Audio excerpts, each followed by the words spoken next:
अस्सलाम वालेकुम। और आज हम एक और कोर्स जो है मिनी कोर्स स्टार्ट कर रहे हैं जिसमें हम रेलवे फाइनेंसिंग को पढ़ेंगे। ठीक है।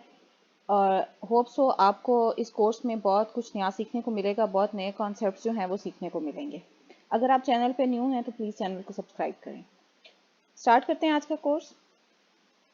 बेसिकली हम रेलवे फाइनेंसिंग को पढ़ क्यों रहे हैं, पहले तो ये देख लेते हैं। ठीक है, रेलवे की हमारी कंट्री में या किसी भी जो इकॉनमी है उसमें क्या इंपॉर्टेंस होती है कि जो यूनाइटेड नेशन ने सस्टेनेबल डेवलपमेंट गोल्स दिए हुए हैं। ठीक है, 17 गोल्स जो हैं उनमें जो गोल नंबर 9 है वो रिलाय करता है कि बिल्डिंग ऑफ इंफ्रास्ट्रक्चर बेसिकली। ठीक है, कि हम इंफ्रास्ट्रक्चर को प्रमोट करें और उससे क्या होगा कि हमारी इंक्लूसिव और सस्टेनेबल इंडस्ट्रियलाइजेशन जो है वो प्रमोट होगी।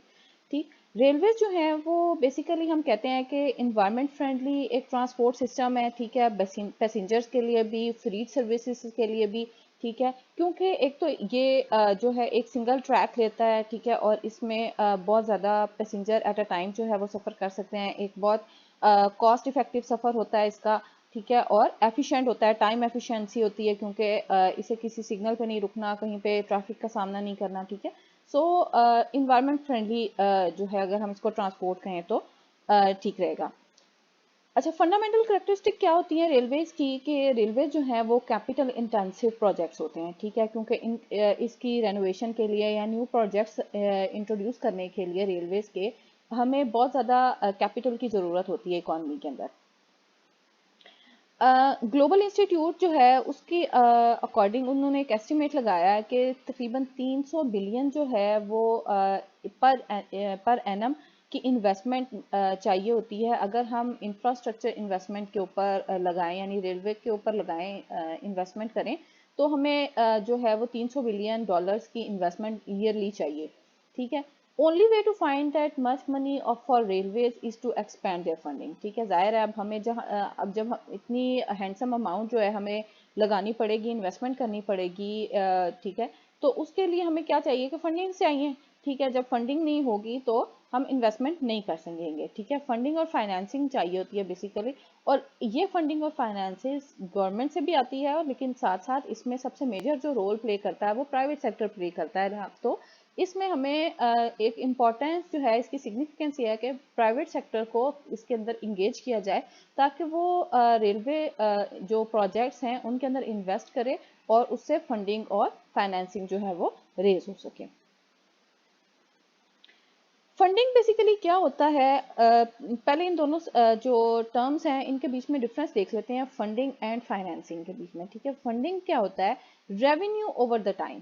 ठीक है, हमें ओवर द टाइम उस इससे रेवेन्यू मिल रहा होता है। Providing resources to finance a need. ठीक है, ऐसे हम रिसोर्सेज को प्रोवाइड कर देते हैं। ठीक है, जिनसे जो फाइनेंशियल नीड्स हैं किसी भी प्रोग्राम की, किसी भी प्रोजेक्ट की, ठीक है, वो पूरी हो सकें। ठीक, उसको हम फंडिंग कहते हैं। यानी अभी हमने पैसा दिया उसको ताकि उसकी जो फाइनेंशियल नीड्स हैं वो कवर अप हो सकें। लेकिन जो रेलवे फंडिंग सोर्सेज हैं अगर हम देखें तो रेलवे के पास फंडिंग सोर्सेज क्या होते हैं कि पैसेंजर टिकट्स जो होती हैं, ठीक है, उनसे जो रेवेन्यू जनरेट होता है वो, उसके अलावा रेवेन्यू फ्रॉम फ्रीट सर्विसेज जो होती हैं, ये कार्गो सर्विसेज वगैरह। ठीक है, इनसे जो रेवेन्यू क्रिएट होता है वो, नॉन रिपेबल ग्रांट्स। ठीक है, जो गवर्नमेंट जो सब्सिडीज देती है। ठीक है, एक बजट होता है जो हमारा, ठीक है, उसमें से रेलवे का भी कुछ पोर्शन होता है वो। और साथ साथ क्या होता है कि रेलवे एसेट्स को हम यूज़ करते हैं। फॉर एग्जांपल, अगर रेलवे स्टेशन के ऊपर किसी को स्टॉल दे दिया हमने कि वो जो है अपना टक शॉप लगा ले। ठीक है, या फिर हम जो एडवर्टीजमेंट्स वगैरह करवाते हैं रेलवे स्टेशन के ऊपर, पोस्टर्स वगैरह लगते हैं। ठीक है, उससे जो रेवेन्यू जनरेट होता है वो भी बेसिकली रेलवे के फंडिंग का सोर्स होता है। कुछ अदर सोर्सेज भी होते हैं जैसे कि लॉजिस्टिक सर्विसेज हो गई, रोलिंग स्टॉक्स हो गए, government subsidy for loss making passenger services. ठीक है, यानी फॉर एग्जांपल ट्रेन खाली चल रही हैं। ठीक है, किसी एरिया में कोई जो है ज़्यादा पैसेंजर्स जो हैं वो ट्रैवल नहीं कर रहे किसी फिक्स टाइम पीरियड के ऊपर, तो उससे क्या होता है कि लॉस में जाना स्टार्ट हो जाती हैं रेलवे। तो उसका लॉस जो है वो गवर्नमेंट कवर करने के लिए गवर्नमेंट सब्सिडी प्रोवाइड करती है। टेली कम्युनिकेशन सर्विसेज से रेवेन्यूज जनरेट होते हैं। ठीक है, तो और डिफरेंट किस्म की इस तरह की सर्विसेज होती हैं जिनका कुछ कुछ पोर्शन जो है वो एड अप होता है हमारे रेलवे रेवेन्यूज के अंदर। अब फाइनेंसिंग को देखते हैं। फाइनेंसिंग बेसिकली क्या होता है कि process of providing funds for business activities, ठीक है। जो रेवेन्यू जो हमारा था, फंडिंग था, उसमें हम क्या कर रहे थे कि अपने रेवेन्यूज हम प्रोवाइड कर रहे थे। फाइनेंशियल सर्विसेज बेसिकली किसी भी प्रोजेक्ट को प्रोवाइड करना जो है वो फंडिंग होती है। लेकिन जो फाइनेंसिंग होती है उससे हमें रेवेन्यू जनरेट होता है ओवर द टाइम पीरियड, ठीक है। फाइनेंसिंग प्रोसेस है of providing funds for business activities, making purchase और इन्वेस्टिंग। बेसिकली इन्वेस्टमेंट के अगर हम इस तरह इजी इसको लेके चलें तो इन्वेस्ट कर रहे होते हैं हम चीज के अंदर, उसको हम फाइनेंस कहते हैं। Financing is conversion of future funding, ठीक है। फ्यूचर में हमें उसका ड्रॉबैक मिल रहा होता है, वापस हमें जो फ्यूचर में रिटर्न्स मिल रहे होते हैं, that stream of revenue over the time, ठीक है। ओवर द टाइम हमारे पास एक रेवेन्यूज की स्ट्रीम आ रही होती है। आज हम इन्वेस्ट करेंगे तो हमें उसका फ्यूचर में जो है वो रेवेन्यूज जनरेट होके आएंगे, हमें प्रॉफिट फ्यूचर में मिलेगा। फाइनेंसिंग इंस्ट्रूमेंट जो हैं उनमें क्या चीज़ें इंक्लूड होती हैं। फाइनेंसिंग इंस्ट्रूमेंट में लोन्स हैं, बॉन्ड्स हो सकते हैं, स्टॉक्स हो सकते हैं, लीजिंग पे दे सकते हैं, ठीक है। ये सारी चीज़ें जो हैं वो टिपिकल फाइनेंसिंग का हिस्सा होती हैं।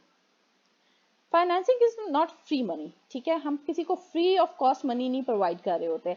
Money must be paid back with interest और विद डिविडेंड्स एडेड, ठीक है। तो जो मनी आज हम लगा रहे हैं वो हमें फ्यूचर में विद इंटरेस्ट मिलती है, यहाँ पे फिर उसके साथ डिविडेंड मिलता है, ठीक है।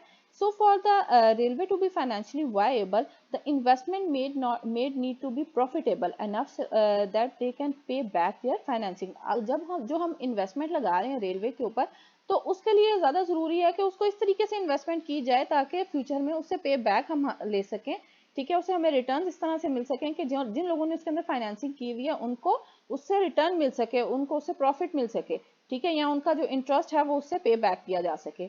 और if they are social investment तो government must provide sufficient funding to enable the financing to be paid back, ठीक है। अगर सोशल इन्वेस्टमेंट आप कर रहे हैं तो फिर क्या होगा कि गवर्नमेंट उसमें इतनी सफिशिएंट फंडिंग प्रोवाइड करेगी ताकि वो जो फंडिंग है, जो फाइनेंसिंग है, उसको पे बैक लिया जा सके।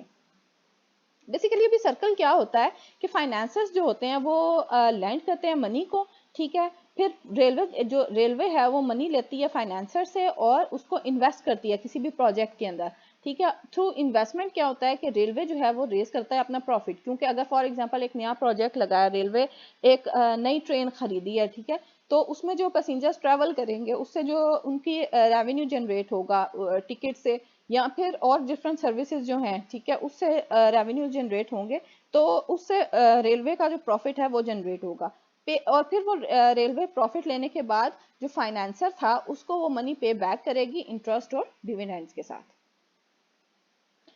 अच्छा, अब फंडिंग गैप होता है एक फाइनेंसिंग और जो करंट फाइनेंस होता है, ठीक है, उसके बीच में एक गैप भी आता है अक्सर। Railway has a funding gap, ठीक है, when future revenue will not be enough to pay for operational cost and investment, ठीक है। अगर हमारे पास फ्यूचर की जो रेवेन्यू जनरेट हमारे पास हो रही है, ठीक है, अगर वो इतने नहीं है कि हम उसको ऑपरेशनल फ्यूचर की ऑपरेशनल कॉस्ट के ऊपर या फ्यूचर में उससे इन्वेस्टमेंट कर सकें, तो हम कहेंगे कि हमारा फंडिंग गैप है बेसिकली। अब इस सिचुएशन को ज्यादातर लोग जो है वो फाइनेंसिंग गैप के नाम से जानते हैं। वो कहते हैं कि जी रेलवे का फाइनेंसिंग गैप है, लेकिन बेसिकली ओरिजिनल अगर हम टर्म पे आए तो ये फंडिंग प्रॉब्लम होती है, फाइनेंसिंग की प्रॉब्लम नहीं होती। फंडिंग प्रॉब्लम होती है कि रेलवे के पास इतने फंड्स जनरेट नहीं हो रहे, रेवेन्यूज इतने जनरेट नहीं हो रहे कि वो अपनी ऑपरेशनल कॉस्ट को या मजीद इन्वेस्टमेंट को होल्ड आउट कर सके। It does not have enough funding in to cover cost, ठीक है, एनफ फंडिंग नहीं होती बेसिकली ताकि कॉस्ट को हम कवर कर सकें। अब जो गैप तो आ गया, ठीक है, हमारे पास गैप तो हर इवन सेक्टर में होता है, सिर्फ रेलवे की अगर बात ना करें बाकी सेक्टर्स में भी गैप होता है। तो हम लेकिन हमारा मोटिव क्या होता है, हमारा मेन ऑब्जेक्टिव क्या होता है कि उस गैप को हम मिनिमाइज करें, क्लोज करें। तो railway close the funding gap bye, किस तरह रेलवे क्लोज करता है अपना फंडिंग गैप, इधर इंक्रीजिंग रेवेन्यूज और डिक्रीज द कॉस्ट, ठीक है। किसी भी चीज का जब गैप को हमने रिड्यूस करना होता है, ठीक है, डेफिसिट को रिड्यूस करना होता है, तो हम क्या करते हैं कि या तो उसकी कॉस्ट को रिड्यूस कर लेते हैं या फिर हम उसके रेवेन्यू ज्यादा जनरेट करने की कोशिश करते हैं, ठीक है।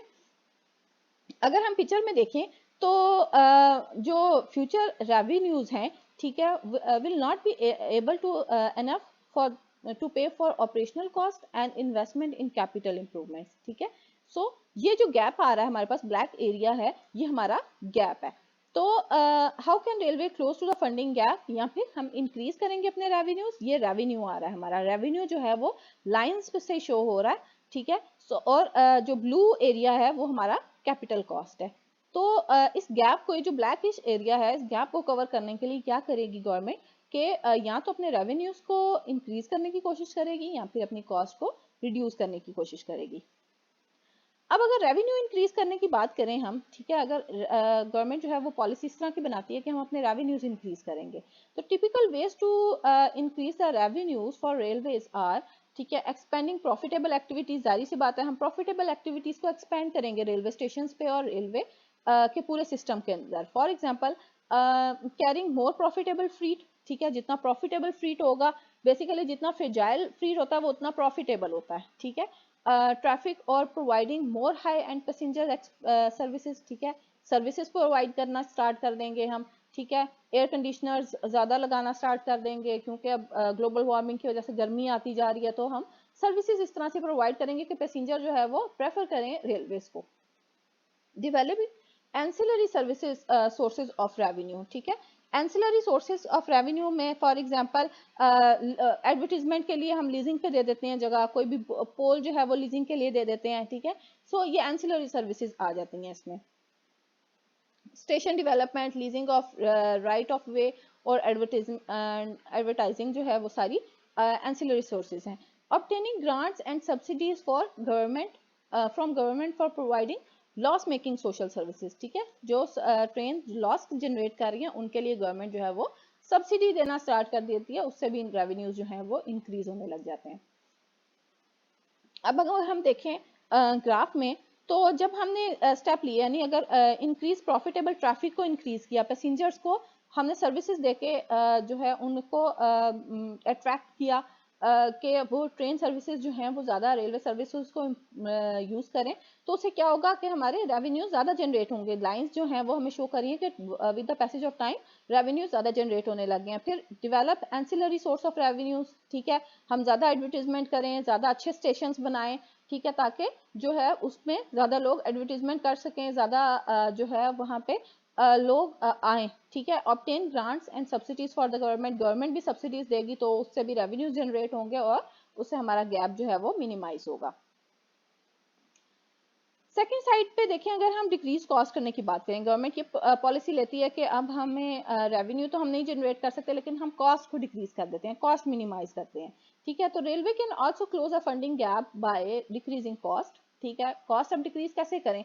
Operating cost can be reduce to there so there is enough left over to pay for investment, ठीक है। अब हमें सबसे पहले तो क्या करना पड़ेगा? ऑपरेटिंग कॉस्ट कम करनी पड़ेगी, ठीक है। ऑपरेटिंग कॉस्ट करने का मतलब यह है कि अगर हम पहले कोई एक काम जो है वो मैनुअल तरीके से हो रहा था, ठीक है, टिकट लेने वाले जो ट्रेन में बंदे थे, ठीक है, टिकट चेक करने वाले, वो 15 बंदे जो है वो एक ट्रेन में टिकट चेक कर रहे थे, ठीक है। अब हम उनकी जगह मशीन का एक मशीन को इंस्टॉल कर दें, एक कैपिटल को इंस्टॉल कर दें, तो उससे क्या होगा कि हमें उन 15 लोगों की पे जो है वो नहीं देनी पड़ेंगी, या हमें हमारा जो स्टाफ है वो स्क्वीज आउट हो जाएगा। फिर दूसरा क्या हो सकता है? Streamlining fleet management to reduce fleet maintenance cost हो सकती है, ठीक है। और optimise management to reduce staff, ठीक है, स्टाफ को रिड्यूस कर सकते हैं। और इसके साथ साथ क्या हम कर सकते हैं कि हम अपने जो प्लान है, ठीक है, अगर हम उसको रिवाइज करें, ठीक है, पहले अगर हमने पिछले अपने प्लान में ज़्यादा अपने प्रोजेक्ट्स इंट्रोड्यूस कराए हुए हैं, ठीक है, तो अभी हम उसको फिलहाल मिनिमाइज करें या फिर उसको दोबारा रीचेक करें कि अगर कहीं से कॉस्ट कटिंग हो सकती है, तो उससे भी क्या होगा, हमारी कॉस्ट जो है वो रिड्यूस हो जाएगी।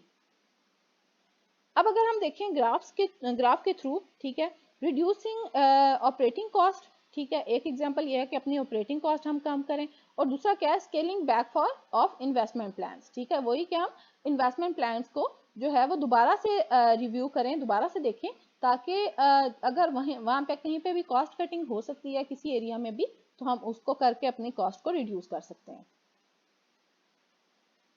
अगर आपको कंटेंट अच्छा लगा हो तो वीडियो लाइक करें, शेयर करें और चैनल को सब्सक्राइब करें। Happy learning.